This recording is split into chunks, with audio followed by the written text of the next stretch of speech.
Yo, how's everybody doing? It's your boy, Airboy, and I'm back with another FanBoyAaron review, and this time I'm going to be taking a look at the Transformers Generations Thrilling 30 Roadbuster. At least I think he was part of the Thrilling 30. I don't quite remember. Well, Generations Roadbuster.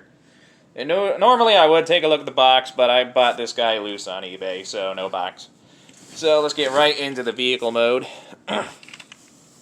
As you can see, he is some kind of heavily armored assault vehicle type thing. He's got some really big wheels, and they roll very well, which, with wheels that big, he should. As you can see, he's green, orange, and brown. He's got some green rims. Underneath, you can see a little bit of robot stuff, like his head, but, you know, no biggie. There are stickers on this thing. When you buy the thing brand new, you do have to apply stickers to them. I don't think I quite have them right on here, but I bought him loose, so he didn't have his instructions, so I didn't really know where to put them. I just had to go off of pictures online, of which there were few for me to work with. So really, I just put what I could see where I knew they went and just winged it with the rest. Yeah, it's not a bad looking vehicle mode. Plenty of nice molded detail. I do like the coloring. They go with the ugliest colors, but they put them together in a way that works fairly well, particularly for this character. He is a member of the Autobot team called the Wreckers, and that is literally all I know about this guy. I think he's like the demolition specialist of the team. I don't know. All I know is he's kind of the tough guy of the Wreckers. And he does come with, well, actually, before we get into the accessories, let's do vehicle mode comparisons. Here he is with the Collectors Club exclusive Ramjet, which utilizes the same design of Thrilling 30 Generation Starscream. So, if you want to know how he compares to that version of Starscream, well, this Ramjet is basically the same. Here he is with his fellow Wreckers, Whirl and Springer. As you can see, he looks pretty good with them. And just so you know, I can't speak English today. And just so you know how he compares to something a little more recent, here he is with the Earthrise Wheeljack. I know Wheeljack was a wrecker at one point in one of the continuities. I know he was a wrecker in Transformers Prime. I think he was a wrecker in the IDW comics. I don't know. And the IDW comic design is really what inspired this particular figure. I do believe this figure is more or less the same design he had in the IDW comics. Specifically, Last Stand of the Wreckers, I believe that was the name of one of the comics. Anyway, he comes with a lot of accessories. He has this gun, which is the only gun he has that has a shooting gimmick. There's this missile, you just press down there, and... Oh, I'm sorry, you press here, and it shoots the missile, and I am not getting that. So there's that. He also comes with this, what I assume to be a shotgun pistol. And this one has a hinge on the handle. He comes with this missile launcher. The missile's painted with a little silver in there. He comes with this pistol here. And this thing, which I guess can also be a rocket launcher, or you can attach it to one of the other weapons as a scope. Me, personally, I like to leave it on this little pistol just to make it a little better.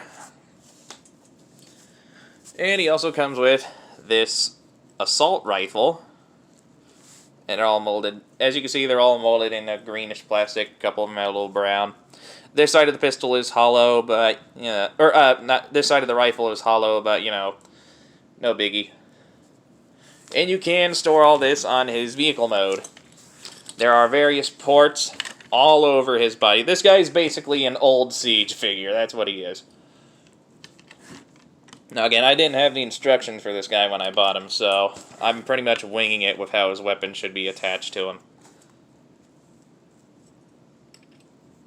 I think that goes on here.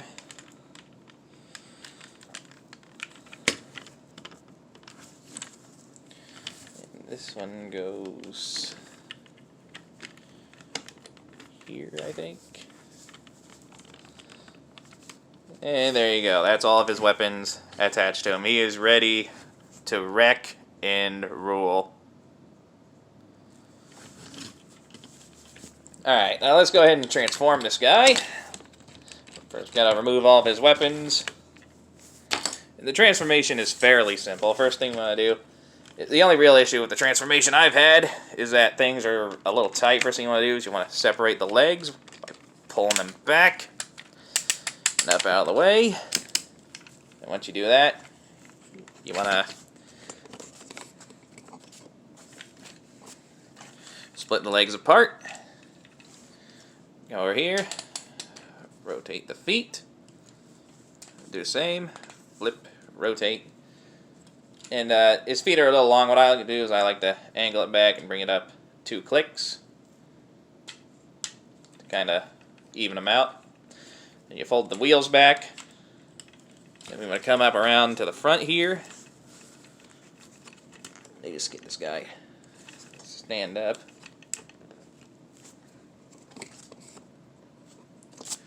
Here we go.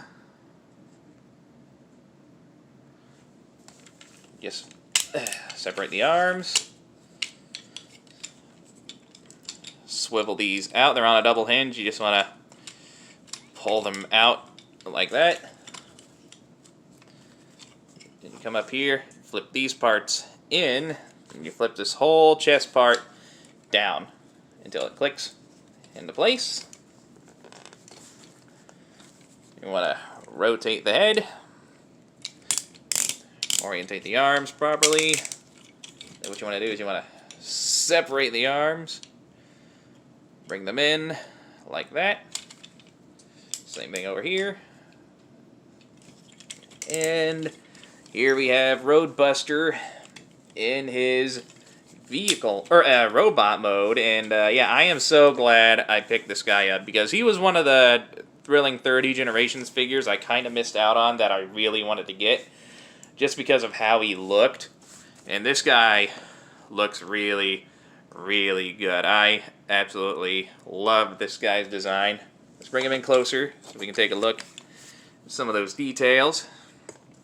As you can see, the stickers kind of stand out a little bit. Whether they do or do not help with his appearance is up to you. As for his head sculpt, however, I think it is absolutely beautiful. I love this head design. Very alien-esque. Very well done. I don't know how reminiscent it is to his IDW comic appearance, but I could care less. This thing looks good the way it is. Very nice figure. And as you can see, he has a fairly clean back. And he can hold all of his... Well, before we get into his weapons again, let's get his posability out of the way. The head is on a ball joint. You can look up about that far, down about that far. You can rotate all the way around. Let me set myself up a bit. Ugh. Alright, shoulders go all the way around on a nice ratchet joint. They can go out about that far on some soft ratchets.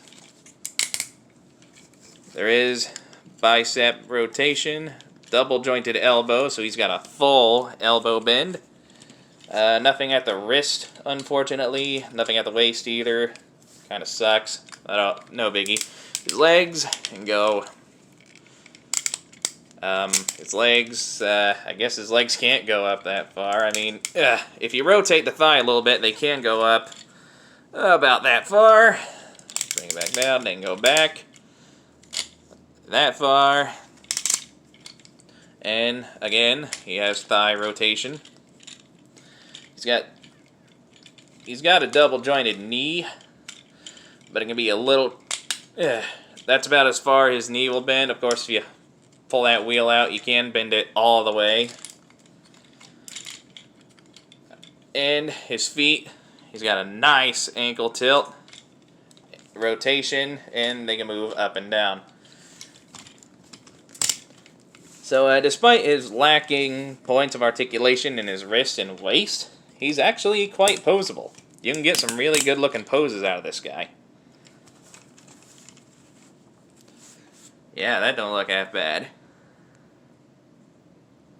Now, let's go ahead and give him his weapons. Let me stand him up a bit. There we go.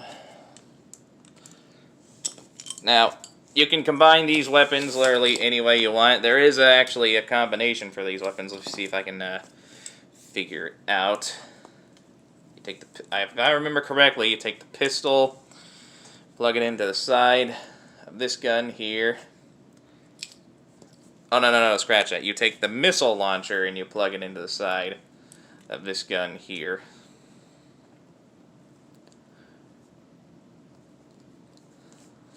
And you take this part, plug it on top here like a scope. Then you take this gun and, well, first you gotta take this gun and slide it over this like that. And then you attach the scope. Then you take the little pistol, oh hell, you know what, I screwed up. Yeah, you're supposed to, just plug that back in. Damn it. Plug that in. Okay, you plug the missile launcher here, and take the pistol and you plug it in up here, I think. And you take the this big missile launcher and you plug it, I think I screwed up again. Yeah, it doesn't matter. The weapons combine somehow, and you can pretty much do it however you want. Okay, I bought this guy loose on eBay without instructions. I don't know how all the weapons combine as one, but I don't like to do that anyway. What I like to do is I like to take these two cannons with the hinges on them, plug them onto his shoulders.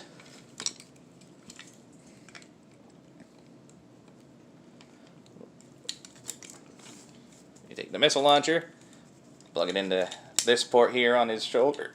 Ooh, sorry. Take the... Stand up. You think of as much posability he has on his legs, he wouldn't have such a hard time standing up, but he does. Stand. Mother effer. Right, take the pistol and the scope, plug it together, put that in his left hand.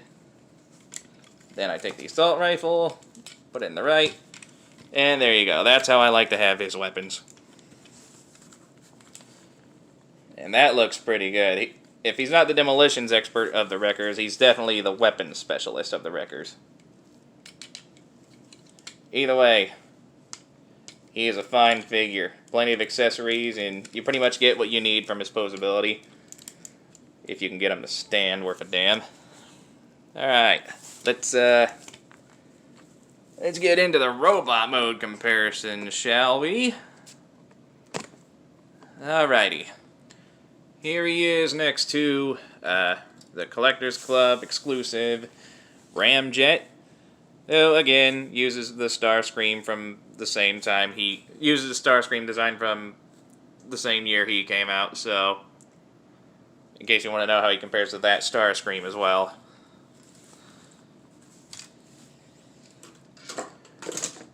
Come on. Yeah, forget it, it's fine. Here he is next to his fellow Wreckers, Whirl and Springer. As you can see, he is a Voyager class, so, and so are these two, so they're all around the same size. And just so you know how he compares to something a little more recent, here he is next to Earthrise Wheeljack. You can see he's a bit taller than Earthrise Wheeljack.